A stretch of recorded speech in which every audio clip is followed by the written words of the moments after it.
Apa penentu mimpi? Kita berandai-andai aja ya, karena tidak ada teorinya. Penentu mimpi itu adalah pikiran terakhir sebelum Anda tertidur. Nah, ini kan jadi pas dengan teori Dhamma. Pikiran terakhir sebelum kematian. Betul ya? Andaikan bahwa pikiran terakhir sebelum Anda tidur adalah penentu mimpi. Tapi punyakah Anda kemampuan untuk menciptakan atau mendesain mimpi?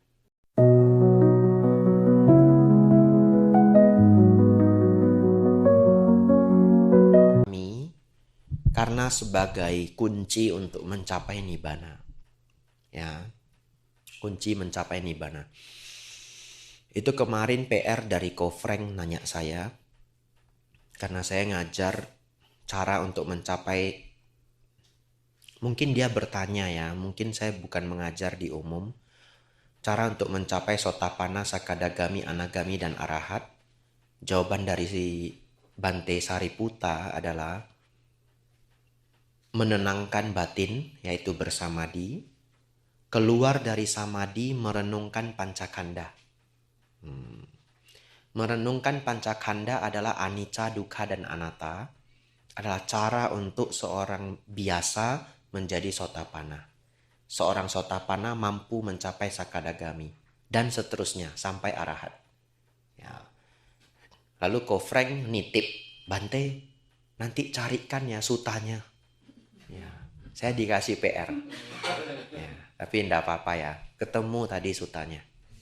Ya, Majjhima Nikaya 54 atau 64 ya, antara dua nomor itu. Baik. Jadi kita jadi tahu pancakanda sangat penting. Nah, Ko Ari harus hafal ya. Kalau Jumat ada waktu, silahkan datang. Suta Jumat nanti seru dan lucu, dan akan bermanfaat seumur hidup. Bahkan Anda boleh tempel di kamar Anda. Ya, Anda akan jadi orang yang sabar. Kok bisa, Bante? Nantikan Jumat nanti ya. Ya, ada Brahmana muda yang dia mau nguji Sang Buddha. Ini bandel banget dia. Bandel banget, ini anak kecil umur 16 tahun. Ya, karena dia berprestasi jadi dia sok gitu. Hebat banget Sang Buddha ngatasin anak ini, hebat banget. Di luar dugaan saya. Ya, di luar dugaan saya. Baik, kembali ke pertanyaan Ko Arya. Pancakanda itu sederhananya adalah batin dan jasmani. Selesai. Sederhananya hanya dua itu. Batin dan jasmani. Hanya batin dijelaskan Sang Buddha secara lengkap. Ya. Batin ada 4 yang aktif. Apakah 4 ini? Kesadaran, pikiran, atau bentuk-bentuk pikiran, atau pemikiran. Kalau pakai bahasa Inggris lebih jelas, thought ya. Perasaan, dan pengenal. Ya, inilah yang disebut batin. Jadi untuk memahami pancakanda harus ngerti 4 ini. Kalau tubuh kan gampang, ya. Baik, mari kita kenalan sama 4 ini pelan-pelan, ya. Yang pertama kesadaran. Kesadaran itu disebut juga the knowing part of self. Ya, kenapa the knowing part? Karena arti kata sadar itu adalah we know something. Kalau saya pingsan, saya nggak tahu apa-apa. Namanya unconscious. Katakanlah ketika bangun, paralyzed. Mungkin karena saya salah makan ya. Kena something, salah makan, tapi pas bangun badan saya nggak bisa digerakkan untuk temporary. Saya sudah bangun, tapi kelopak mata aja nggak sanggup saya buka. Berarti kan orang dari luar menganggap saya masih unconscious. Tapi saya sudah conscious. Apa yang mendeterminasi, apa yang menentukan saya itu conscious. I know something. Jadi bayangkan, kelopak mata saya aja nggak bisa gerak. Jadi saya nggak bisa gerak ini. Tapi dari mana saya disebut conscious? Saya sudah bangun, seluruh badan nggak bisa gerak. Saya mengetahui sentuhan dari badan saya dengan tempat tidur. Ya toh? Kalau secara fisik. Atau bahkan secara pikiran, saya berpikir, kok badan saya nggak bisa gerak? Ngerti ya? Ya, we know something. Even kalau batin saya ngomong sesuatu, hanya atau oh, kita mengetahui sesuatu. Kita mengetahui batin. Ya, when you know something, you are conscious. Ya, the knowing part of self. Jadi pernah ditanyakan ke Bante Sariputta, Bante, apa itu winyana, kesadaran, winyana? Beliau menjawab, knowing, mengetahui. Itulah winyana, ya, kesadaran. W-I-N-N-A-N-A, ya. V-I-N-N-A-N-A. V-I-N-N-A-N-A. Tapi yang double N di atas ada cacingnya, ya. Winyana. Yang kedua, pikiran. Sangkhara. S-A-N-K-H-A-R-A. Sangkhara. Ini nama hotel juga di Jogja. Ya, nanti Ko Ari bangun juga Winyana sebelah dia. Ya. Baik. Yang kedua adalah thought. Pikiran-pikiran. Secara psikologi ya, disebut thinking process. Tapi thinking process, sometimes orang masih nggak bisa nangkep 100%. Jadi saya nyaman untuk menyederhanakannya lagi, yaitu obrolan hati kita.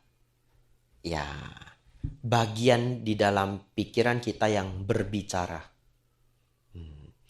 Kadang di buku mereka menulisnya yang menganalisa. Ya, menganalisa itu kan ngomong. Ya. Tapi kalau dibuat menganalisa, orang masih sulit untuk memahami. Ya, dari 10 orang mungkin 2 orang miss. Tapi bagian yang ngobrol. Anda pernah ngobrol nggak dengan diri sendiri? Kan ngobrol toh? Ya, kalau mikir itu ngobrol. Bicara ya. Gimana ya saya harus hadapi masalah ini? Ya. Itu disebut sangkhara. Yang ketiga gampang, perasaan, wedana, ya. V-E-D-A-N-A, wedana. Nah, wedana ini hanya ada 3, ya, menyenangkan, netral, dan tidak menyenangkan, ya. Jadi kalau Anda sedang happy, itu wedana. Takut, itu wedana. Terakhir, disebut pengenal, yaitu sanya. S-A-N-N-A. Ya. Tapi N-nya double, ada cacingnya. Sanya. Ya. Sanya ini paling unik ya. Paling unik. Karena kalau yang lain gampang sekali dibayangkan. Sanya ini yang paling sering orang miss kalau dia baca buku sendiri. Ya, kalau baca buku sendiri dia bisa miss ini. Sanya itu adalah pengenal. Ternyata pikiran kita itu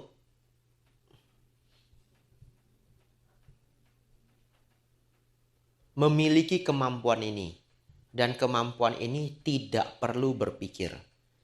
Kalau berpikir kan namanya sangkhara. Ini dia tidak perlu berpikir, dia langsung tahu aja. Contoh buku ini warnanya biru. Kita langsung udah kenal aja ini biru. Jadi memahami warna adalah bagian dari sanya. Menyentuh ini kita tahu ini adalah kain, kita nggak perlu berpikir. Kita mengenal bahan ini sebagai kain. Ya, itu semua kemampuan mengenali objek luar ini disebut sanya. Tapi di beberapa buku diterjemahkan sebagai persepsi. Saya ingin jelaskan ini malam hari ini. Ya, sepertinya kemarin saya sudah jelaskan lagi. Karena ini sepertinya harus dijelaskan 4 kali baru ingat. Ya, yakin saya. 4 kali baru bisa lengket ya. Ya. Kenapa beberapa buku menerjemahkannya sebagai persepsi? Itu karena yang mereka gunakan adalah terminologi atau kata-kata khusus ilmu psikologi. Di dalam keilmuan psikologi, persepsi itu artinya kemampuan otak menerima informasi dan menerjemahkannya kepada kita sebagai realita. Saya kasih contoh dinding. Ya. Sebenarnya dari mana kita bisa melihat dinding ini? Kita bisa melihat dinding ini sebenarnya adalah pantulan cahaya yang masuk ke mata. Betul ya? Ya, pantulan cahaya yang masuk ke mata. That's why kita tahu ini ada dinding. Kalau tidak ada cahaya, nggak ada yang bisa mantul. Namanya gelap. Gelap total. Ya. Lalu, kenapa ini warnanya putih? Tahu nggak? Warna ini, otak kita loh yang bikin. Nggak tahu loh ini warnanya sebenarnya nggak ada realitanya. Maksudnya apa? Setiap binatang melihat warna itu berbeda-beda. Tergantung sistem otaknya. Nah, kita melihatnya seperti ini.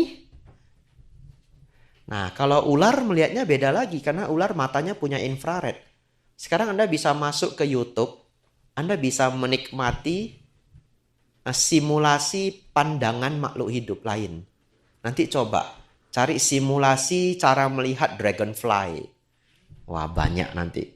Ko Ari jadi 100. Ya, jadi mata kita itu bekerja sistemnya berbeda-beda. Jadi, kalau kucing bisa ngomong, tapi kok dia bisa ngomong, dia juga nggak bisa kirimin gitu. Nggak apa-apa, anggap aja dulu. Kita ngerekam ini di satu layar sama pandangan kucing terhadap benda yang sama. Warnanya berbeda. Berarti siapa yang menciptakan warna itu? Otak. Otak menciptakan warna itu. Di dalam psikologi ini disebut perception. Di psikologi ya, how you perceive it. Di bahasa Indonesia, persepsi, masyarakat sudah menganggap itu seperti asumsi. Ya, dia salah mempersepsikan diriku. Betul ya? Itu assumption. Ya, tidak tahu, mungkin perception in bahasa Inggris juga bisa dipakai seperti itu. Anda cek kamus ya. Tapi kalau Anda cek perception in psychology dictionary itu keluarnya sistem ini. Baik. Sistem yang bekerja pada diri kita untuk memberi bentuk realita pada semua semua informasi yang masuk ke dalam indera kita. Sistem itu disebut perception. Di Buddhism disebut sanya. Ya. Sejauh itulah, sebagus itulah ajaran Sang Buddha. Ya, padahal ini 2600 tahun yang lalu loh. Ya. Baik. Berarti Ko Ari sudah kenal 5 kanda. Pasti minggu depan lupa. Enggak ya, kita hafal lagi, dan hafal lagi. Nah, saya senang banget. Saya baca Cangki Sutta. Ya, saya dulu sudah pernah baca tapi sama. Pasti bisa lupa. Ada bagian yang menarik sekali. Ternyata Sang Buddha meminta kita menghafal ajaran Dhamma. Ya, jadi menghafal itu bagian dari belajar Dhamma. Jadi kita hafal tubuh, kesadaran, pikiran, perasaan, sanya, pengenal. Tubuh, consciousness, kesadaran, nggak hafal juga ingat. Ya, nggak sulit. Pikiran dan perasaan, cara hafalnya saya itu kalau udah berpikir pasti berperasaan. Karena setiap kali Anda berpikir ada perasaan yang mengikuti. Ya, bagian kelima adalah sanya. Jadi tubuh, consciousness, pikiran, perasaan, sanya. Nah, proses batin ini, 4 ini, Anda mungkin bisa menyimulasikan siapa yang muncul duluan, siapa yang muncul terakhir. Tapi pada kenyataannya, 4 ini satu muncul semua. Ya. Ya, itulah yang disebut pancakanda. Kalau masa terakhir kita bertumimba lahir itu sebelum mati atau pencapaian nibbana? Ya, sebelum mati ya, belum capai arahat ya. Ya. Karena masa terakhir kita bertumimba lahir berarti itu sebentar lagi arahat. The last tumimba lahir, ya toh, berarti dia anagami, lahir di alam Brahma. Baik. Ada nggak hubungan dengan pancakanda? Jawabannya ada. Ya. Dalam teori Dhamma, pikiran terakhir kita sebelum kematian itu menjadi variabel penentu kita akan terlahir di mana. Tapi ada tapinya, ya. Tapi saya mau menjelaskan yang pertama dulu. Maksudnya apa? Contoh, kalau saya mati dalam keadaan benci, ya sangat benci, saya bisa lahir di alam menderita. Alam yang basicnya itu alam yang kebencian. Ya. Nah, tapinya apa Bante? Tapi Anda jangan ketakutan dulu. Ya. Ada beberapa hal yang harus dipahami. Satu, pikiran terakhir sebelum kematian itu tidak sesederhana itu. Baik. Tapi yang pertama, pikiran terakhir sebelum kematian itu sangat didominasi oleh mind habit. Apa maksudnya mind habit? Pikiran yang sudah menjadi kebiasaan kita untuk waktu yang sangat lama. Kalau tidak, akan ada orang berpikir begini. Bagaimana kalau dia mati karena kena kanker? Dan sebelum kematian sakitnya sangat luar biasa. Bukankah dia akan mati dalam pikiran yang kalut? Begitu ya. Dan orang sebaik apapun ya bisa cancer. Ya. Para biku pun ada yang cancer. Ternyata secara experience ya diungkapkan oleh seorang Bante senior, mind habit itu sangat luar biasa. Beliau pernah melihat seorang pasien umat Buddha. Umat ini sangat rajin ke wihara, mengerti Dhamma, sering volunteer. Ya. Ketika dia meninggal dalam keadaan sangat kesakitan. Tapi anehnya, setelah dia meninggal, wajahnya itu kan wajah kesakitannya. Anehnya, setelah putus nafasnya, pelan-pelan wajahnya itu meredah dan menjadi sedikit tersenyum. Aneh banget. Itu sulit dijelaskan. Apa yang terjadi? Beliau beropini bahwa orang ini sudah melihat alam yang menyenangkan. Padahal kan dia mati dalam keadaan kesakitan. Tetapi kebiasaan batin kita adalah sesuatu yang sudah kita jalani selama puluhan tahun. Satu contoh lagi, setelah contoh ini Anda akan setuju. Apa penentu mimpi?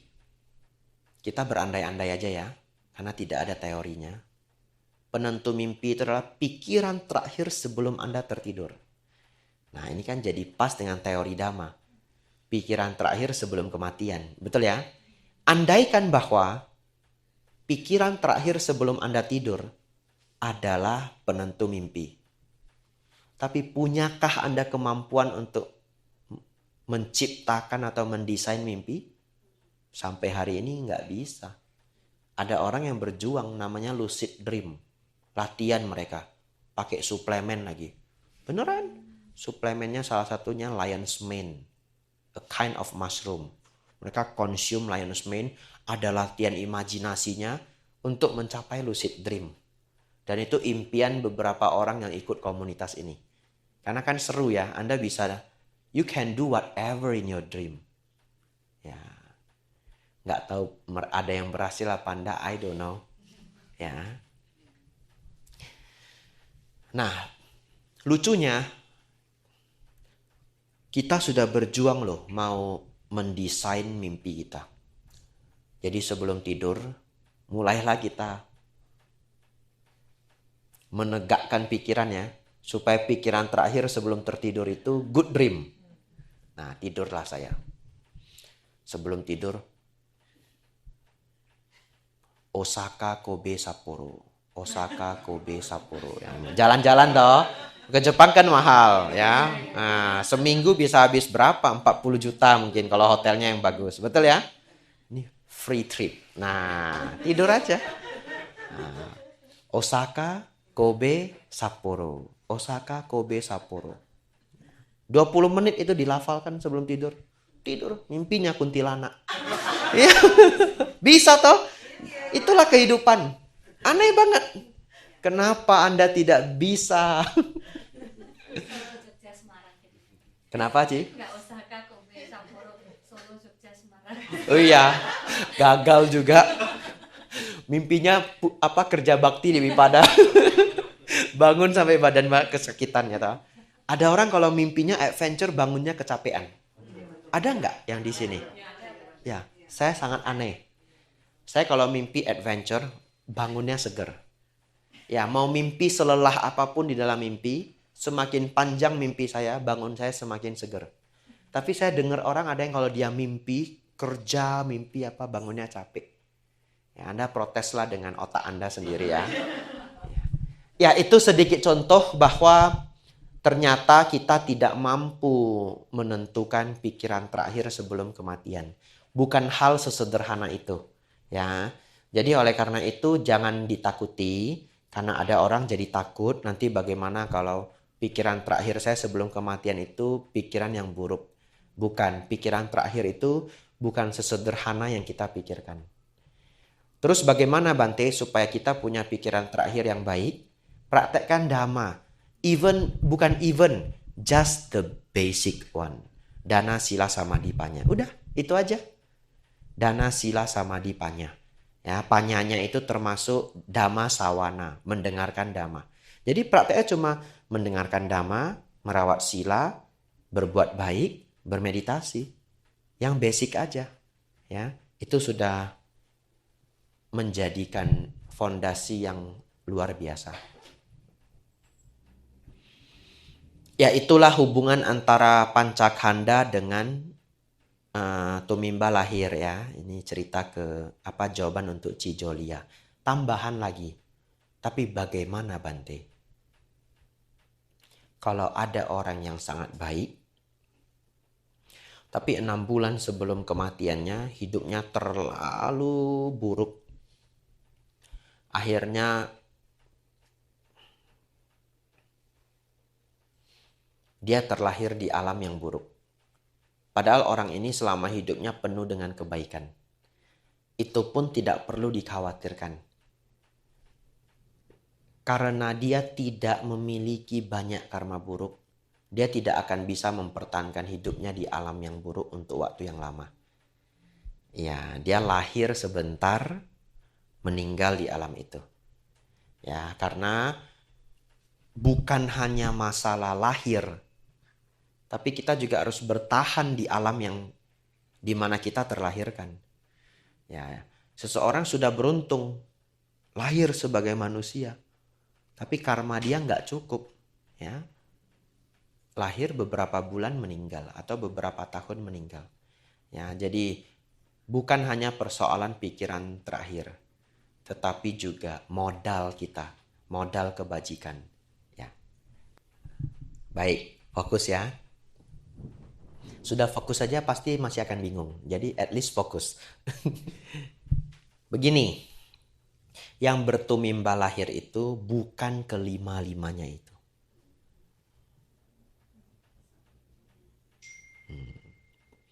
Kenapa demikian? Saya kasih dua jawaban. Yang sulit dulu. Versi Bante Damadiro. Ya. Saya dengarkan ceramah ini sampai habis sambil nyuci di basement. 10 hari yang lalu mungkin. Ya. Jadi saya putar video itu, saya nyuci di bawah. Sambil jalan mondar-mandir, dengerin penjelasan Bante Damadiro. Kalau Bante Damadiro memberi jawabannya itu begini. Yang bertumimba lahir itu adalah pandangan salah. Bingung? Ya. Setelah dijelaskan, tetap bingung. Tapi kalau paham, sebenarnya ngerti jawaban itu. Yang bertumimba lahir adalah pandangan salah. Pandangan salah inilah yang bertumimba lahir. Nah, baik. Sekarang versi yang lebih mudah dipahami. Sebenarnya, semua proses kehidupan yang kita jalani itu adalah karya dari pikiran kita sendiri. Pertanyaannya begini. Bayangkan Anda bermimpi dan di dalam mimpi itu, saya kok cerita mimpi terus hari ini ya. Baik, bayangkan Anda bermimpi pergi ke 3 tempat yang jauh dalam satu waktu, dalam satu mimpi. Dari Australia, tiba-tiba pindah ke Hong Kong, tiba-tiba sudah ada di rumah nenek.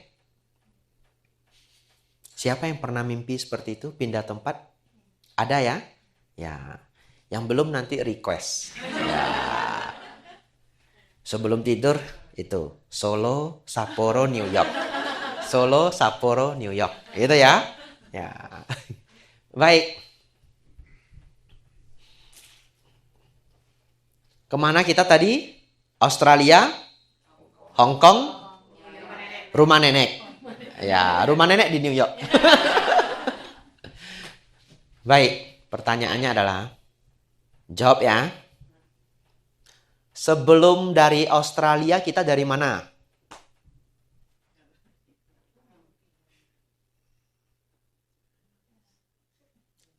Baik, ganti ya.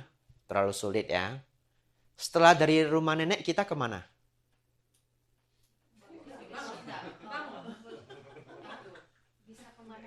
Tahu nggak jawabannya apa? It's a wrong question. Ngerti ya? It's a wrong question. Pertanyaannya itu error. Karena itu adalah mimpi. Itu sesuatu yang nggak pernah nyata sebenarnya. Tahu-tahu sudah ada di Australia. Jadi ketika ditanya sebelum dari Australia dari mana? Jawabannya itu error. Pertanyaannya itu salah. Wrong question. Baik. Pertanyaan selanjutnya. Fokus lagi ya. Bayangkan Anda bermimpi. Tapi dalam mimpi Anda jadi orang lain. Beberapa orang pernah mengalami.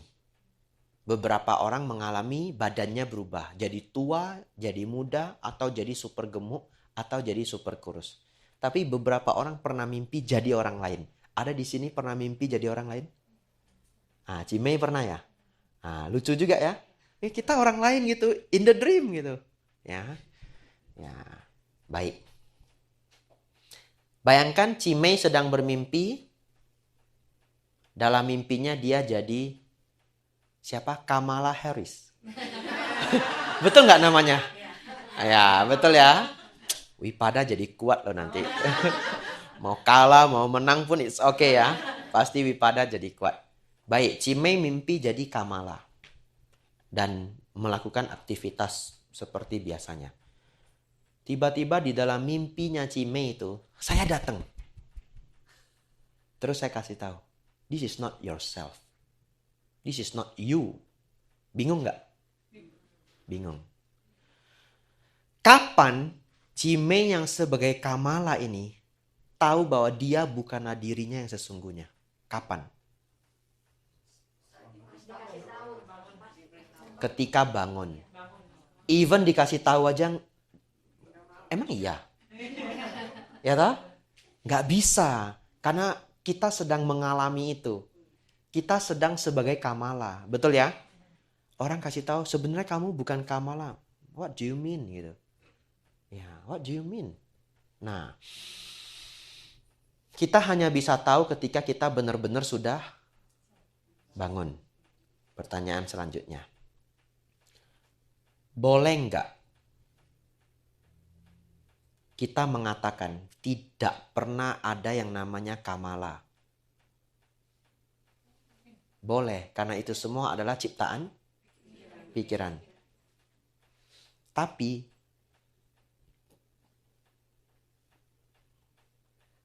kisah menjadi Kamala itu real atau nggak real? Real. Itu experience. Sebagai experience itu eksis. Betul ya? Jadi kalau saya mengatakan Kamala itu tidak pernah ada, salah. Kalau ditinjau dari the experience. Tapi kalau saya mengatakan sebenarnya Kamala itu tidak pernah ada, itu benar. Kalau ditinjau bahwa itu hanya permainan pikiran. Sang Buddha itu kasih tahu kita semua, you itu nggak pernah ada. Disebut sebagai anatta. Ada yang percaya? Enggak. You don't believe it. You don't believe it. Kalau nggak percaya, tiba-tiba something happen to your face. Lalu bercermin, aduh kok tiba-tiba ada ini hitam-hitam, apa ini? Stres, betul? Cari obat. Untung bisa hilang. Misalkan ya. Kalau Anda tahu bahwa tidak ada diri yang sesungguhnya, apapun yang terjadi pada tubuh Anda perlu stres nggak? Nggak toh? Kalau Anda ketika bermimpi tahu itu adalah mimpi, Anda perlu stres nggak kalau sesuatu terjadi pada hidup Anda? Enggak. Tapi kenyataannya kalau kita bermimpi, nangis loh kita kalau ada orang yang meninggal. Ya, saya pernah bangun lalu keluar air mata. Ya, karena dalam mimpi ada yang meninggal, betul ya? Ya, saya pernah mimpi, pernah cerita di sini. Mau cerita lagi saya, Bokambuan. Iya. Saya mimpi dapat Mercedes-Benz atau BMW, something like that. Lalu dalam mimpi itu udah mau bawa ke kampus, mau parkir paling depan. Sengaja datang lebih pagi, ya. Ternyata bangun, wah lo Mbak Yu. Langsung nangis, BMW-nya hilang, it's just a dream gitu ya. Ya, jadi apapun respon yang Anda berikan kepada mimpi itu, boleh nggak? Saya sebagai orang yang menyadari itu, saya bilang kamu konyol, kamu bodoh, kamu melekat. Itu nggak ada itu sebenarnya. Ngapain kamu nangis, betul? Tapi kalau kita masih di dalam mimpi, bisa percaya itu enggak? Kapan Anda percaya itu? Bangun. Apa bahasa palinya bangun? Buddha. Buddha. Yes. Siapa yang baru tahu hari ini Buddha artinya bangun? Ya, yang ngaku 4 ya. Enggak ngaku enggak apa-apa. Ya, yang enggak ngaku pinter itu. Ya, baik. Buddha itu artinya yang telah bangun. The awakened one. Bangun dari apa? Mimpi samsara. Mimpi yang tidak pernah usai. Ya. Baik.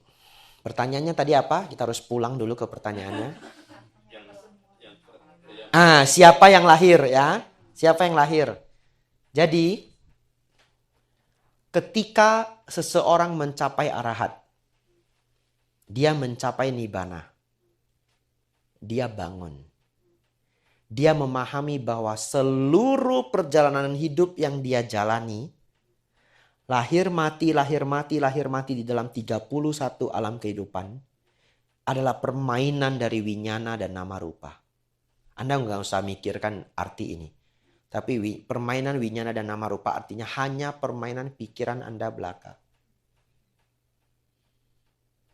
Seluruh kehidupan yang Anda jalani adalah permainan pikiran kita sendiri. Disederhanakan lagi. It's just a dream. It's just a dream. Yes, semua ini hanya mimpi. Finalnya adalah nibbana. That's why Sang Buddha ngajarin kita jangan melekat. Tapi kita nggak akan pernah bisa menerima itu secara 100%. Because you are in the dream. Bagaimanapun Anda pasti sayang anak Anda. Anda tahu teori ini pun gak ada gunanya. 2 hari lagi dia demam, Anda stres. Anda nggak bisa, you are just my dream. Ya, lalu Anda ditangkap polisi kalau di sini. Ya, baik. Kalau begitu, kalau saya menjawab, Bante, siapakah sebenarnya yang bertumimbal lahir? Saya mau menjawab tidak ada. Boleh? Sekarang sudah boleh ya. Tadi nggak boleh. Nah, tadi saya jawab tidak ada. Besok pas makan siang tidak ada makan siang. Ya. Ya, tidak ada ya. Baik. Tapi Bante Damadiro memberi jawaban yang bertumimbal lahir adalah pandangan salah. Saya pikir dengan penjelasan ini kita jadi lebih memahami apa yang disampaikan Bante Damadiro. Saya tidak berani mengatakan sudah memahami. Karena penjelasan Bante Damadiro itu selalu sangat mendalam. Ya, saya memahaminya dengan cara seperti itu. Nah, saudara-saudari nanti bisa, tapi saya sudah tidak tahu judulnya apa. Karena itu Q&A. Semua video-video beliau kebanyakan adalah Q&A yang akhir-akhir ini dibuat. Ya. Jadi, yang bertumimbal lahir itu boleh dijawab pandangan salah. Dan itu mengikuti rumus dari Paticca Samuppada yang dimulai dari awija. Awija itu tidak punya pengetahuan. Wija pengetahuan, A tidak. Tidak punya pengetahuan itu ya pandangan salah. Ya, tapi saya lebih senang mendasar lagi. Asawa. Arus batin yang bocor tidak terkendali. Jadi yang bertumimbal lahir itu siapa? Arus batin yang bocor tidak terkendali. It just the mind. The error mind gitu. Ya, mind yang masih error. Kalau sudah tidak error, arahat. Anda sudah bangun. Tidak perlu bayar pajak lagi. Ya. Ya, semoga itu bisa menjawab ya. Ya, secara dharma jawabannya karena mereka salah. Jadi begini, nihilism itu kan opinion. Saya buat komunitas nihilisme, kami semua percaya setelah kematian tidak ada lagi kelahiran. Itu opini. Tidak ada dari satu pun di antara komunitas saya yang tahu bahwa apa setelah mati masih hidup apa enggak hidup. Ya. Lalu Sang Buddha setelah mencapai tingkat arahat, beliau memberitahu kita bahwa itu keliru. Opini Anda keliru. Tapi apa yang disampaikan Sang Buddha pun kita tidak bisa menganggap itu fakta loh. Kita menganggap itu fakta karena kita punya sada. Oleh karena itu belajar dharma dimulai dari yakin bahwa Sang Buddha mencapai penerangan sempurna. Kalau nggak yakin runtuh semua. Sang Buddha juga mengakui itu. Ya, tetapi ini adalah satu-satunya cara untuk kita belajar. Anda nggak bisa mau belajar sesuatu tapi skeptis. Nggak bisa. Anda mau belajar karate, gurunya black belt, tapi Anda skeptis. Emang kalau kamu black belt hebat? Kenapa saya harus yakin kamu black belt? Kan nggak mungkin tinju dulu sekali ke mukanya, ya toh? Ya, at least dalam kehidupan ini ada yang namanya license. Tapi sometimes kita belajar sesuatu nggak ada license-nya. It just mulai dari trust. Baik, tetap ada satu sutta yang Sang Buddha memberitahu bagaimana kita perlahan-lahan menumbuhkan yang namanya sadha itu pelan-pelan menjadi pengetahuan. Ya, awalnya kita semua bermula dari sadha, keyakinan. Keyakinan itu akan bertumbuh menjadi pengetahuan. Pengetahuan artinya tahu, nanti saya jelaskan. Itu karena kita berpraktek. Contoh, kita semua yakin kalau mangga itu enak, bisa dimakan. Itu just sadha, keyakinan. Satu-satunya itu menjadi pengetahuan setelah kita tahu rasa mangga yang sesungguhnya. Begitu Anda makan mangga yang manis, enak. Lalu orang nanya, kamu yakin nggak mangga itu manis? Jawabannya nggak. Saya bukan yakin, saya tahu. Ya, yakin itu disebut sadha, tahu itu disebut jnana. Ya, jadi perbedaan nihilism dengan yang tadi saya jelaskan adalah dari Buddhist perspektif, nihilism itu opini yang salah. Setelah Sang Buddha mencapai penerangan sempurna, beliau melihat itu salah. Seseorang setelah mati pasti lahir lagi. Kecuali dia mampu melenyapkan kotoran batin. Ya. Jadi penganut paham nihilism tidak pernah bisa menjadi nihil.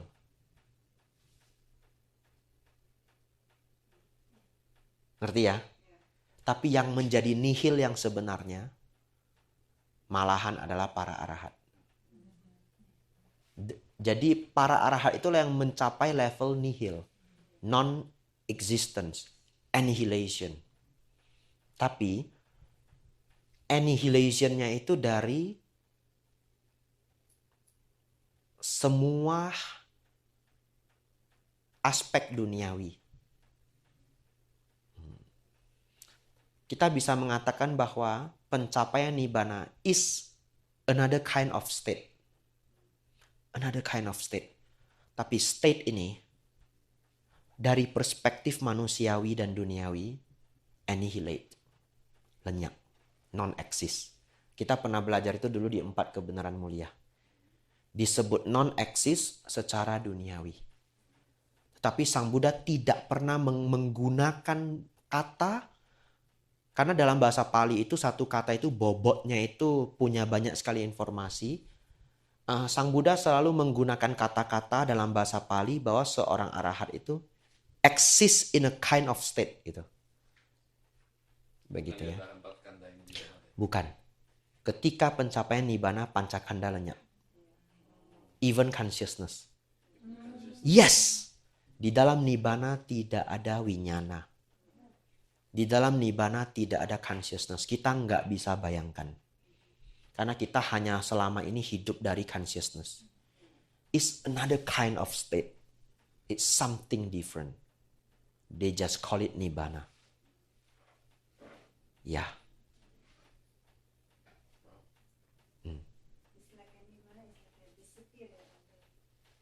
Ya, Sang Buddha menyebutnya padam. Ya. Masih ada sesuatu, masih ada state. Tapi kita tidak benar-benar non-exist. Tetapi dari semua yang bisa dibayangkan manusia, kita non-exist. Gak ada rupa, gak ada consciousness, gak ada thoughts, gak ada feeling, gak ada perception. Tidak terbayang. Nibbana itu tidak terbayang. Nibbana itu tidak ada di dalam perspektif kita sama sekali.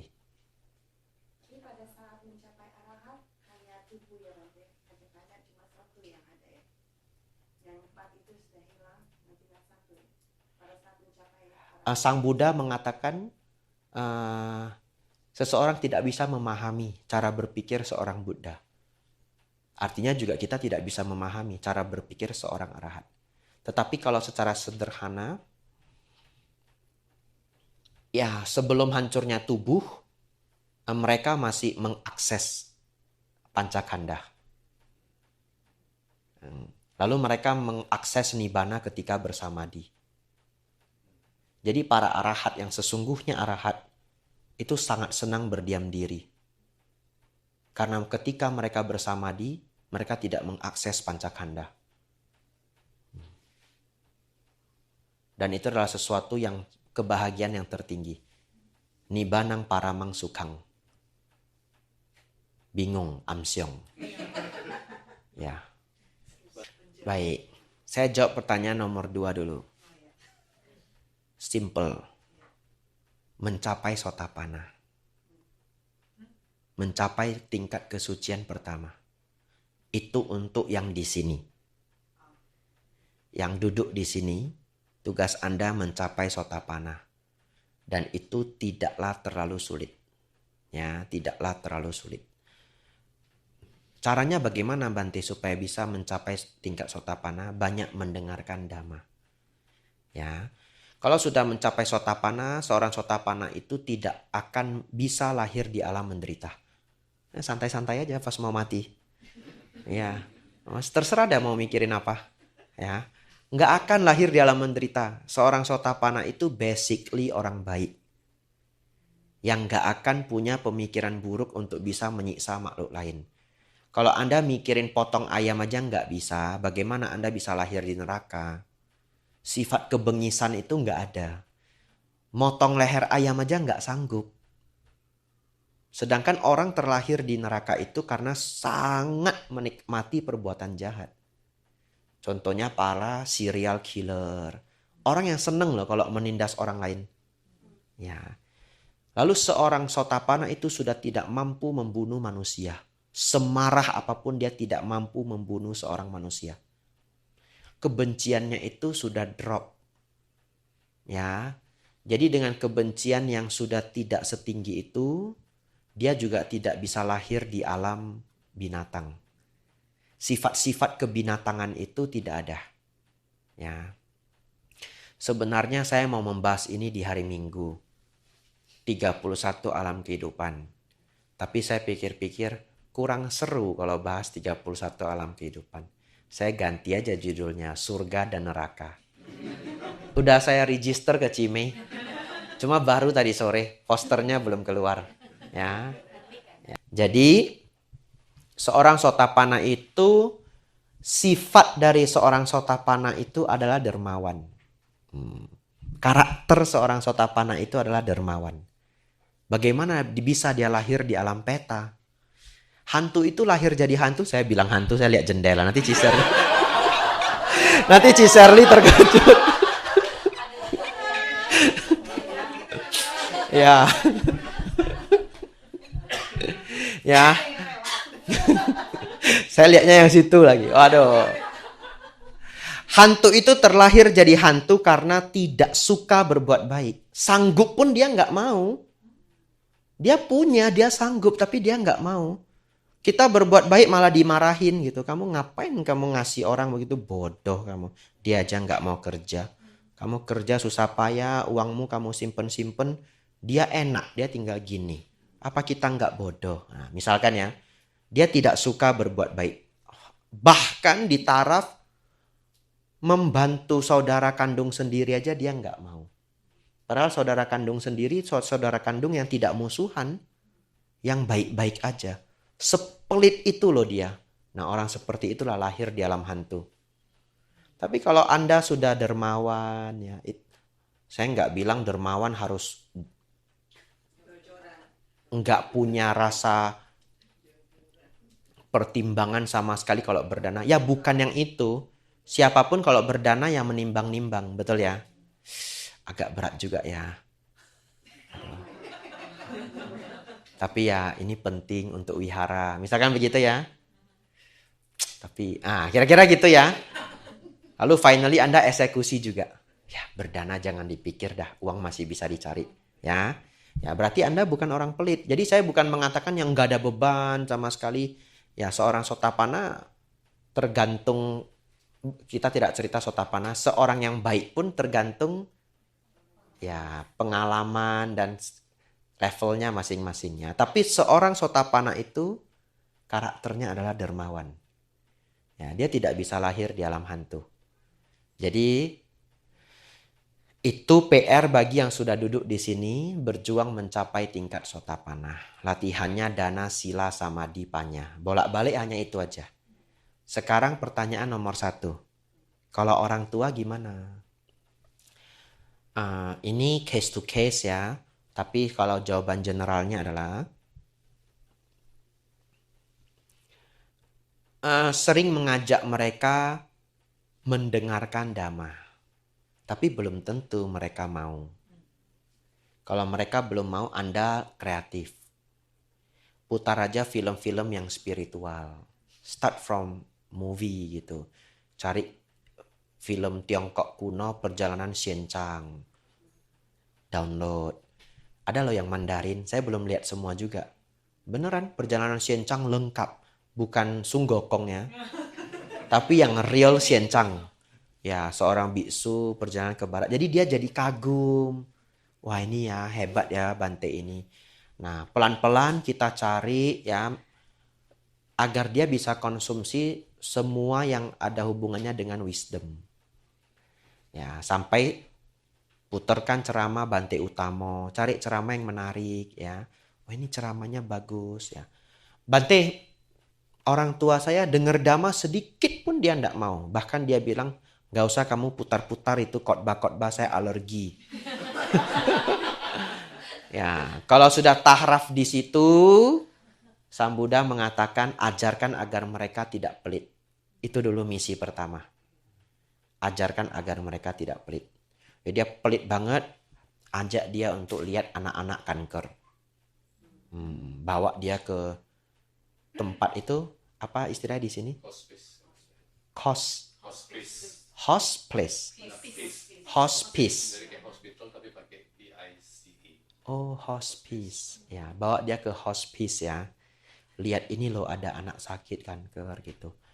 Mas saya mau berdana ya supaya mereka walaupun sudah nggak bisa sembuh tapi adalah kehidupan sebentar untuk anak-anak ini.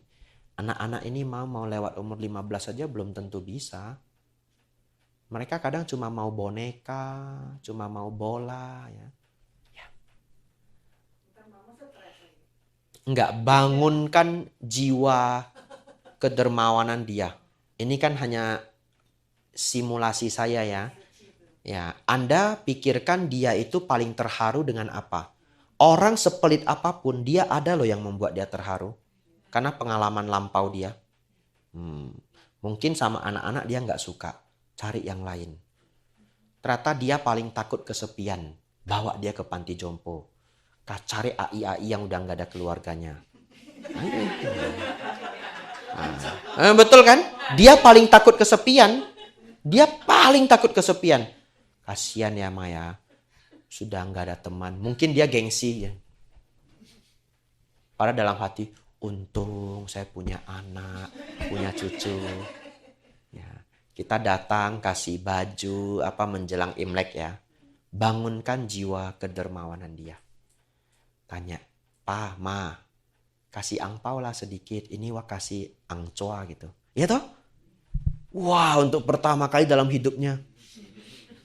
Dia keluarin juga. Kita menduga-duga, jangan-jangan $5. Wah, 100. Wah, perkembangan ini ya. $100. Dan wah, netes air mata. Anda berhasil. Ajari agar mereka tidak pelit. Pas pulang dia tagih $100. Tapi mama yang itu mau. Gara-gara lu itu. Saya sebenarnya nggak mau nyumbang, tapi saya kasihan. Ngapain lu bawa saya ke sana? Lu yang bikin kasihan lu. Bayar lu $100 ya. Lu nggak mau bayar ngomel-ngomel 3 hari. Nah, whatever ya. Just tugas kita ajarkan mereka tidak pelit. Setelah tidak pelit Bante, merawat sila. Nggak usah pakai embel-embel sila.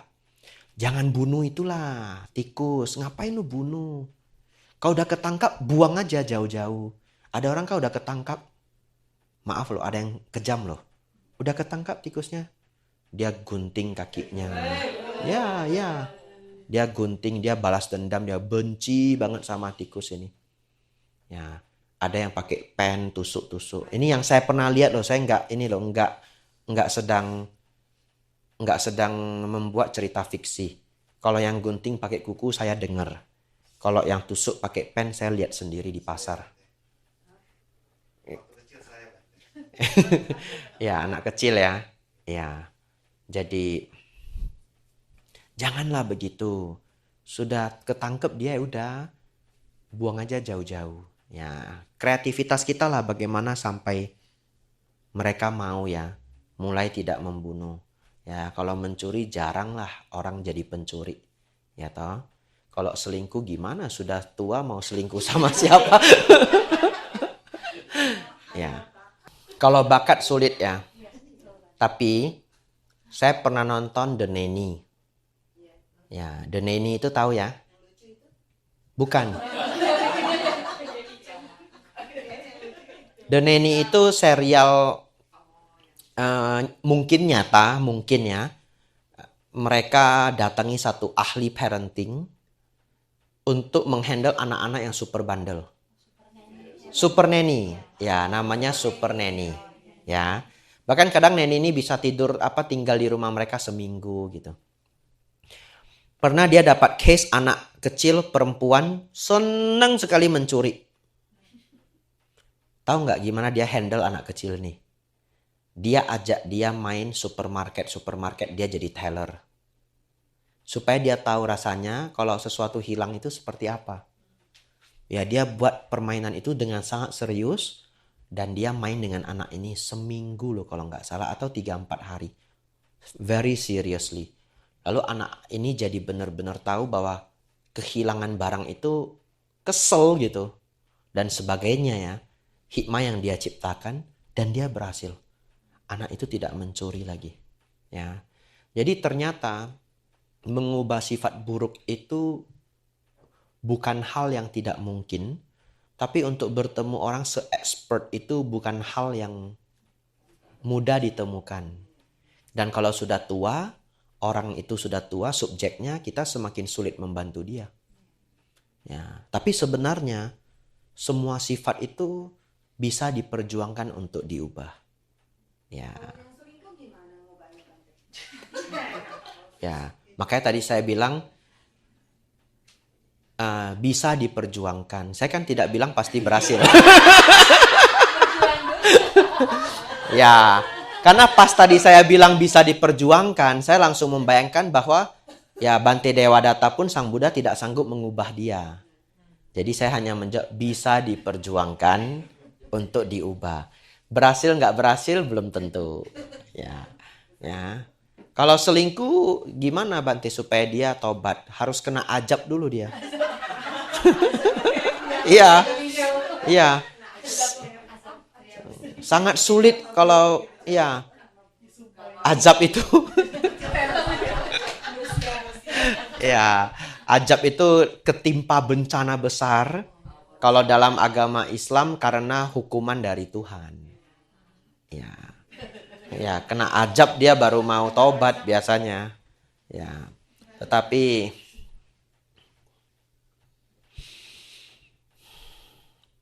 ya kita hanya bisa berjuang ya. Sungguh sulit untuk mengubah sifat seseorang apalagi kalau kita cerita selingkuh ya. Kebanyakan ya dia harus karena kena ajab. Nggak ada yang lain itu kalau selingkuh. Nggak ada yang lain. Ya, kalau nggak kena ajab, nggak akan berhenti kok. Malah nambah. Ya, jadi begitu ya. Tapi kadang beberapa orang bisa diberi kesadaran sebelum dia berselingkuh. Ya, sebelum ya. Jatuh ke alam yang rendah. Betul ya? Ya, salah satu dari 5 ini kan penyebab alam rendah. Nyuri lah, nipu lah, betul ya? Ya, Sang Buddha bilang 5 aja. Anda bisa bertahan di dunia putih, dunia terang. Kalau dunia gelap, 1 aja. Tapi setelah itu lahir di neraka. Cuma suksesnya saat hidup. Ya, setelah itu jatuh. Nah, ini bulir dari Dhamma. Ya, Sang Buddha mengatakan, ya subjeknya laki-laki ya, karena ini India kuno 2600 tahun yang lalu. Sang Buddha memuji. Jadi gini loh, Sang Buddha memuji. Sang Buddha mengatakan, mereka yang hidup hanya dengan 1 istri, hidup seperti pertapa. Itu pujian Sang Buddha. Ya, karena di zaman itu punya lebih dari 1 istri normal. Ya, tetapi mereka yang hidup hanya memiliki 1 istri, hidup seperti pertapa. Kenapa? Karena kan menahan diri dari keinginan. Ya, itu pujian Sang Buddha.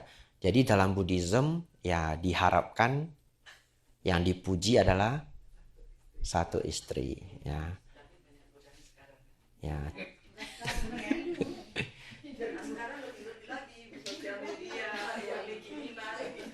Ya. Mau lebih dipuji lagi bisa. Tidak punya istri. Ya, Ko Michael silahkan. Sudah mau jam 9, batal ya. Ya, silahkan. Boleh.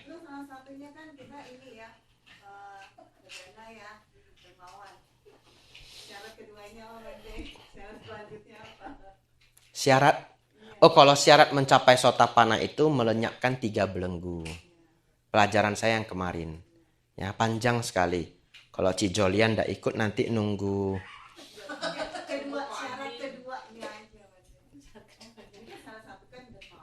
Sebenarnya itu bukan syarat, karakter. Ya, karakter seorang Sotapanna itu dermawan, merawat sila dengan penuh, masih bisa melakukan kesalahan, namun kesalahan-kesalahan kecil. Jadi masih bisa melanggar sila. Yang tidak bisa adalah dia tidak akan bisa membunuh manusia. Ya, itu karakter seorang Sotapanna. Ya, jadi Sotapanna itu belum sempurna, tapi kalau di masyarakat orang yang sudah sangat baik. Ya. Bahkan ada, sebentar kok, ada seorang Sotapanna yang suka minum. Dia suka minum. Tapi Sang Buddha mengatakan dia Sotapanna, gempar 1 desa. Gempar 1 desa. Ya, namanya adalah Sarakani. Anda silakan cek di Google. Sarakani. Sarakani. Kenapa, Ci? Oh ya. Apa judulnya?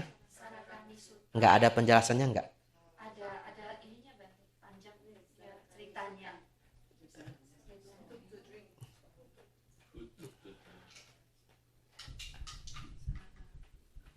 Ya, who took to drink ya. Ya, seorang Sotapanna yang minum.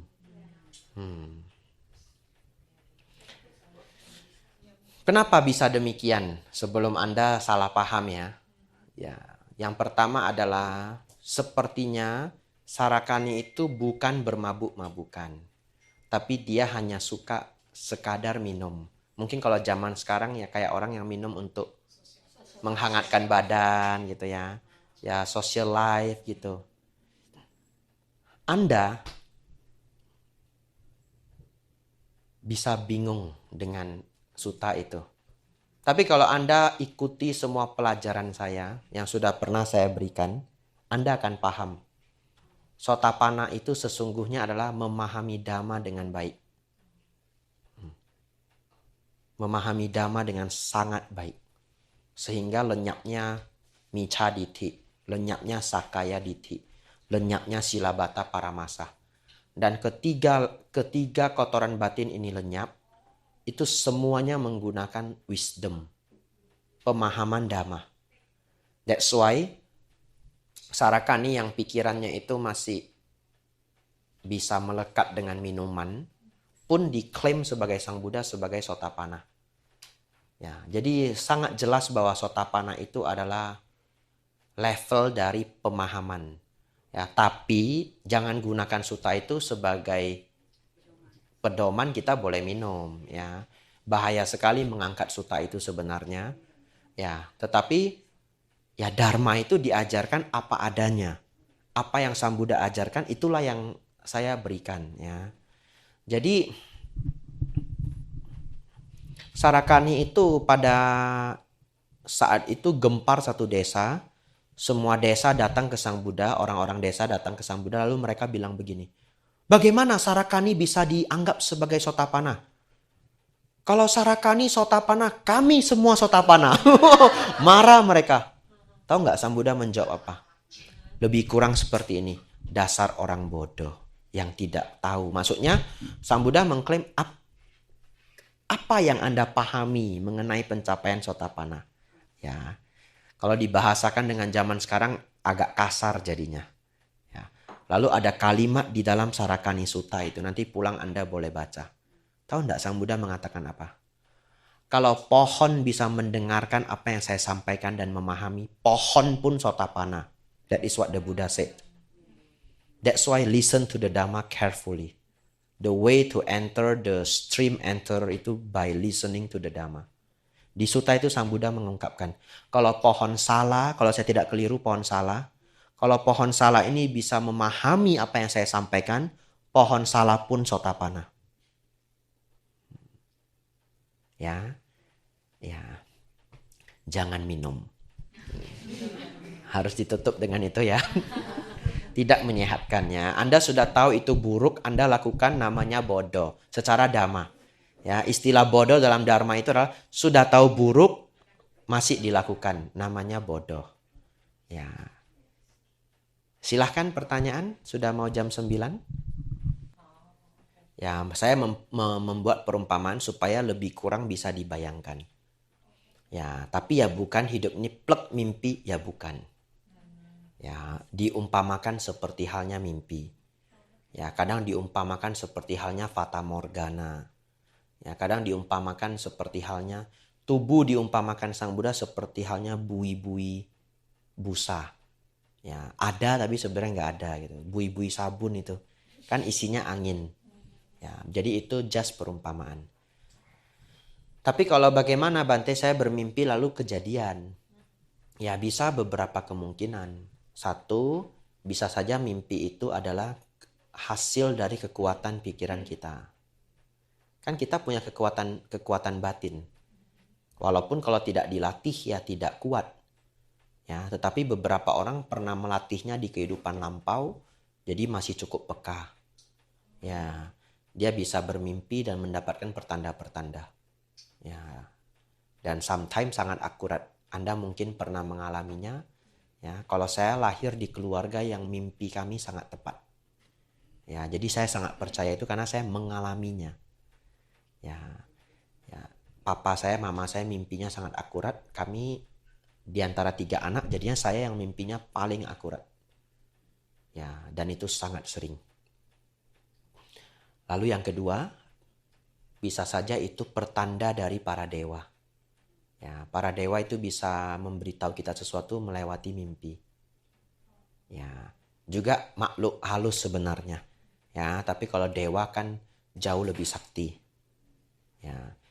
Yang ketiga, sekadar kebetulan. Karena mimpi itu kan imajinasi juga. Kalau bukan dari kekuatan pikiran, bukan dari dewa dan makhluk halus, berarti sekedar bunga mimpi. Sekedar bunga mimpi kita sebutnya just imajinasi. Just imajinasi belum tentu tidak bisa kejadian. Karena kita mengimajinasikan sesuai apa yang biasanya terjadi. Ngerti maksudnya? Contoh, saya bermimpi satu hari ngajar di Jerman. Ya wajar aja. One day mungkin akan ada yang mengundang saya ke Jerman. Ya toh? Kalau bisa mengajar sampai sejauh Amerika, tempat lain sudah bukan sesuatu yang tidak mungkin. Ya Walaupun negaranya aneh. Saya mimpi ngajar di Turki. Who knows? Emang nggak boleh ada umat Buddha di Turki? Ya, di Dubai saja ada wihara. Ya, jadi imajinasi itu bukan sesuatu yang tidak mungkin. Mimpi pun bukan sesuatu yang tidak mungkin. Sekadar bunga mimpi pun bisa menjadi kenyataan. Karena kita mengkonstruksikan itu berdasarkan apa yang biasanya terjadi. Ya, jadi kalau tadi Ciaping nanya, kok bisa Bante mimpi saya jadi kenyataan? Kekuatan pikiran, pesan dari makhluk lain, sekedar bunga mimpi. Ya, oleh karena itu mimpi jangan 100% dipercayai. Sama seperti ramalan. Jangan dipercayai 100%. Kenapa? Bisa saja hanya sekedar bunga mimpi. Ya, yang kedua, Anda bisa dibohongi para dewa. Dalam dharma, dewa itu tidak selalu baik. Ya, dia bisa aja marah. Ya, Anda mungkin nggak tahu bagaimana ceritanya, masuk ke satu daerah, mungkin tidak permisi atau apa, whatever. Anda pernah menyakiti seseorang yang mungkin orang itu dilindungi dewa. Dewa itu bisa mencelakai kita melewati mimpi yang palsu. Ya, dia tiba-tiba kasih mimpi misalkan, orang ini sebenarnya benci sama kamu. Orang ini guna-gunain kamu dari belakang. It's just a dream. It's just a dream. Don't trust all your dream. It's just a dream. Sangat tidak fair kalau kita membenci orang hanya melalui mimpi. Sangat tidak fair.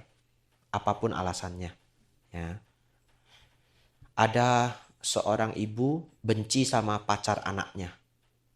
Karena mimpi. Lalu datang ke saya. Saya tegur habis-habisan. Apakah fair? Anda tidak suka dengan pacar anak Anda hanya karena mimpi. Itu alasan seperti apa? Ya toh? Ya mau mimpi saya tepat Bante. Tidak boleh. Tidak boleh membenci orang dari sesuatu yang imajinasi banget. Anda boleh mulai memperhatikan dia. Karena Anda mendapatkan mimpi. Tapi Anda tidak berhak membenci dia. Dia tidak melakukan apa-apa pada kita.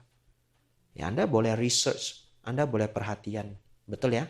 Anda boleh mulai hati-hati ini. Bisa-bisa setelah Anda hati-hati, Anda awasi, Anda cari tahu, Anda semakin kagum. Saya baru tahu. Pacar anak saya waktu sekolah berprestasi. Wow. Ternyata dia selama ini jadi pimpinan di ini. Volunteer. Ya kita tidak pernah tahu. Ya itu Cia jawabannya ya. Enggak tahu nggak usah dipikirkan. Itu jawabannya. Nah, lalu para dewa di dalam suta pernah membohongi seorang umat berumah tangga dengan cara membuat 3 mimpi yang sangat tepat dan 1 mimpi yang palsu. Jahat loh dewanya. Dewa biasa, dewa pohon kalau enggak salah. Ya, dewa tingkat rendah. Kenapa kok? Ya bagian dari surga tingkat pertama. Tapi ya sakti juga namanya dewa. Ya, jadi dia bikin 3 mimpi yang sangat akurat. Mimpi yang terakhir mencelakai orangnya. Ya. Jadi kalau kita tidak tahu, it's okay. Lalu mimpi itu sering juga maknanya terbalik-terbalik. Ya, jadi mimpi orang mati katanya panjang umur. Mimpi orang nikah katanya sudah mau mati. Ya toh? Mimpi dapat kotoran, katanya rezeki. Ya. Tapi pokoknya kalau tidak tahu, nggak apa-apa. Buktinya Sang Buddha tidak jatuh. Buktinya ikut dhamma kelas, dengerin dhamma, wipada rame. Nah, it's just a dream. Ya. Karena masalahnya begini, mau dikhawatirkan juga nggak tahu dikhawatirkan untuk apa. Ya kita kan setiap hari hanya bisa do our best ya. Ya boleh. Kalau merasa takut ada kejadian buruk terjadi, ya kita setiap malam baca parita, ya, Karania Metta Sutta, Abhaya Parita. Apakah itu akan terjadi, tidak akan terjadi? Baca parita adalah hal yang baik, ya, karena dikhawatirkan hampir tidak ada gunanya. Jadinya saya sendiri jadi ragu Bante. Ya, ya. Ya boleh sedikit hati-hati. Biasanya kalau saya dapat mimpi buruk, saya cuma mikirin apa ya yang belum dikerjakan. Apa ya yang bisa mungkin bahaya. Kita jadi lebih was-was. Dan itu kan masih bermanfaat. Lalu kalau saya sudah mimpi buruk, saya sangat sabar. Kena masalah apapun sabar. Jangan menambah api. Ya, Anda sudah dapat pertanda buruk, di jalan disenggol orang, diem aja. Nah gini aja, pergi. Gak usah cari masalah sama orang gitu. Ya, ada preman tiba-tiba gedor pintu kita, minta apa? Ini mau acara ini gini. Ya, mau acara apa di sini apa? Udah kasih aja 50.000. Ya dia rasa 50.000 udah oke. Ya udah. Ya kalau saya mimpi buruk biasanya saya diajari seperti itu. Mulai berhati-hati, tidak mencari masalah pada siapapun, dan bersabar. Setidaknya 1 hari itu. Ya, setidaknya 1 hari itu. Ya, walaupun itu bukan dhamma, bisa menenangkan hati ya. Silakan kok. Jawabannya bisa. Jadi, jawaban yang tadi saya berikan itu adalah jawaban general. Untuk semua orang. Ngerti ya? Kalau saya menjawab pertanyaan kan saya harus menjawab secara general, bahkan untuk orang yang tidak duduk di tempat ini. Tetapi masing-masing dari Anda tahu sendiri kapasitas Anda.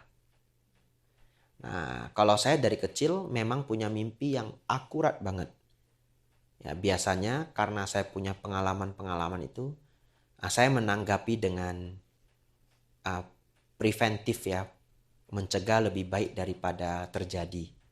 Ya, jadi kalau jawaban yang tadi saya berikan itu general. Saya tidak tahu yang hadir di sini, Anda apakah punya kebiasaan kalau mimpi tepat banget. Kan beda-beda orang. Tetapi kalau Anda adalah orang yang sensitif dengan, bukan sensitif ya, artinya pikirannya cukup kuat dan sering mendapatkan petunjuk pertanda, ya berarti Anda boleh menanggapinya sesuai dengan kapasitas masing-masing. Ya, jadi itu juga hal yang benar ya. Secara dharma bagaimana sebenarnya menanggapi hal itu? Ya, secara dharma kalau kita mampu menerjemahkan mimpi itu, ya Anda lebih baik, Anda lebih bisa bertindak. Kalau tidak bisa menerjemahkannya bagaimana? Sekarang kita dapat pertanda tapi nggak tahu apa yang akan terjadi. Maka kembali yang tadi saya sampaikan, baca parita, berhati-hati, dipikirkan apa yang belum saya kerjakan, apa yang bisa bikin saya bahaya. Biasa kalau saya mimpi buruk, misalkan as a monk, saya langsung cek semua schedule saya. Karena saya paling takut udah janji tapi saya lupa. Atau schedule-nya double. Hampir nggak ada yang berbahaya di hidup saya. Tapi kalau schedule double itu bahaya. Orang udah bikin acara, udah sewa panggung, sudah sewa sound system, bantinya nggak datang. Wah itu kasihan banget sama, ya bisa dikatakan bahaya saya cuma satu itu. Saya langsung cek schedule saya baik-baik. Ya. Cek WhatsApp saya, ada nggak jadwal yang ketinggalan. Saya langsung, misalkan ini September ya. September kan keluar semua chat yang berhubungan dengan kata September. Saya cek. Ya, yaitu pencegahannya. Ya. Lalu kalau umat berumah tangga saya juga boleh menyarankan berbuat baik. Ya, mimpi buruk pagi-pagi bangun boleh baca parita, lalu berbuat kebaikan di pagi hari. Anda bantu orang, ya. Kalau di Amerika mungkin nampak homeless, kasih beberapa dolar. Ya. Itulah pencegahan yang bisa kita lakukan, berbuat baik, merawat sila, sabar, berhati-hati, dan cermat menanggapi bahaya. Itu kembali adalah dana sila samadipanya. Sehebat itulah Sang Buddha mengkonstruksikan dana sila samadipanya. Itu udah meliputi semuanya. Ya, anumodana pertanyaannya ya. Sudah jam 9 lewat 5 menit. Kalau ada yang mau bertanya, satu pertanyaan terakhir. Daripada Anda nanti pulang nggak bisa tidur. Ya, silahkan. Bukan sesuatu yang kita pahami sebagai pikiran. Jadi begini. Kenapa jawabannya bukan pikiran? Karena yang kita anggap sebagai pikiran ini kan yang seperti ini dalam batin kita. Arahat nggak punya itu gitu. Sehingga tidak kita sebut sebagai pikiran. Tapi karena kita manusia, kita hanya bisa membayangkan itu adalah sesuatu yang seperti yang selama ini kita anggap sebagai batin. Kan batin yang mencapai pencapaian nibbana. Tapi mau disebut batin mencapai nibbana pun secara scholar, academic, nanti jadi keliru. Ya, jadi artinya, karena ketika kita menyebut batin, nanti kembali ke pancakanda. Jadi hanya bisa dijelaskan dengan sangat hati-hati bahwa pencapaian nibbana itu pancakanda lenyap secara total. Ya, mungkin bagi orang awam boleh membayangkan itu batin yang mencapai tingkat nibbana. Batin itulah yang mencapai nibbana. Kita hanya mampu membayangkannya sejauh itu. Tetapi kalimat itu tidak tepat juga. Ya, karena kita nggak bisa membayangkan kosong jadi sesuatu. Sesuatu jadi kosong yang bersesuatu. Ya, kita nggak sanggup membayangkan itu. That's why nibbana itu ya tidak terbayang juga sebenarnya. Maksud saya kan arahan itu karena pancakandanya sudah lenyap kan nanti. Jadi yang maksudnya yang tumimba lahir itu bukan karena pancakanda ini yang menyebabkan tumimba lahir. Ya, kalau yang menyebabkan tumimba lahir itu adalah pancakanda yang melekati pandangan salah. Pancakanda yang didasari oleh pandangan salah. Itulah yang bertumimba lahir. Ya, jadi dalam rumusnya awija pacaya sangkara, sangkara pacaya winyana. Ketidaktahuan memunculkan bentuk-bentukan batin, sebenarnya bukan bentukan batin kalau di Paticca Samuppada, kata yang sama, definisi yang berbeda. Jadi ketidaktahuan memunculkan pengkondisi memunculkan kesadaran. Ya, kalau bingung nggak apa-apa.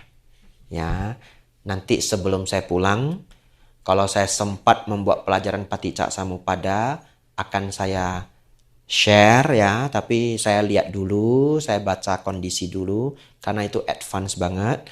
Kadang saya belum bisa sampai ke sana, nanti saya tinggalkan judul buku. Ya, Anda bisa baca sendiri. Paticca Samuppada itu yang salah satu yang paling sulit untuk dipahami. Ya. Namanya Paticca Samuppada, nama topiknya. Ya, yang artinya saling bergantung. Ya, tapi setidaknya pertanyaannya terjawab. Pancakanda yang berasosiasi dengan pandangan salah. Ya. Wah, semua langsung cek Paticca Samuppada. Nggak usah kasih kelas lagi. Lulus ya. Ya, mari kita tutup pelajaran kita malam hari ini. Ya, semoga saudara-saudari ya pulang dengan kebahagiaan, pulang dengan sukacita. Karena pada hari ini berkesempatan untuk bersama-sama kita belajar Dhamma agar kita semakin bijaksana, pikiran menjadi semakin luhur, semakin jauh dari sebab-sebab penderitaan. Semoga saudara-saudari semakin maju dalam Dhamma, maju dalam kehidupan.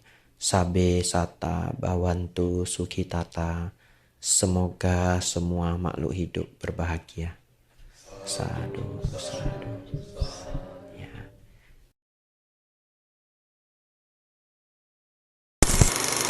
Motherfucking design all right now.